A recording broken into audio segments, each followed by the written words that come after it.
I mean, too, like those arm slots, just how that ball is moving. I find that to be hard. Obviously, I often don't coach at a level where guys are this good, but at the same point, like how do you recreate that when, you only have so many arms, like Yep. that's what I've been thinking about is how do I recreate these Create different that look. pitches? Yeah. And those different looks. Well, which is like,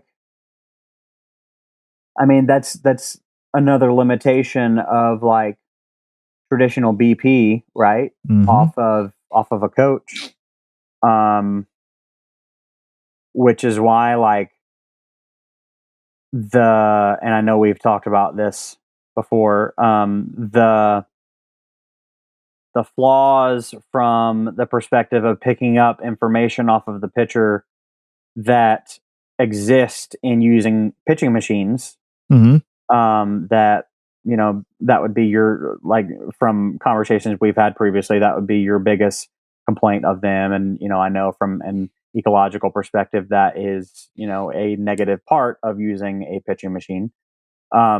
Is it real, like, the fact that you, in a batting practice setting, you face such a different type of pitch from a movement and velocity standpoint, the fact that you actually get to pick up the information that really isn't like that consistent with the information that you're getting from a pitcher, to your point, throwing at those arm Hmm. angles with that speed, and their body is moving very differently than how a traditional BP thrower, like a coach, is going to move. They're in a different spot, they're closer to you. So the negatives that you get from using a pitching machine, from not getting those things, is it really that uh adverse compared to, okay, I'm Using a not going to get machine that or. close of information. I'm not going to get Mhm. that close of information from a BP pitcher anyway.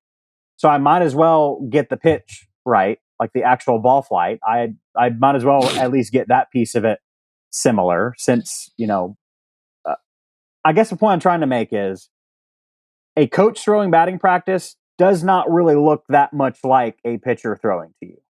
It In doesn't. some ways, it depends how you do it. Like, meaning, does the coach actually try to pitch? Right. Use a Yeah. pitching motion, or is he just throwing it over the plate? I mean, granted, like I liked, going down and hanging out with Nick, and he's throwing batting practice. Now he didn't. I don't remember that if he had a full leg kick and everything, but I mean, the mere fact that he was mixing pitches, that was awesome.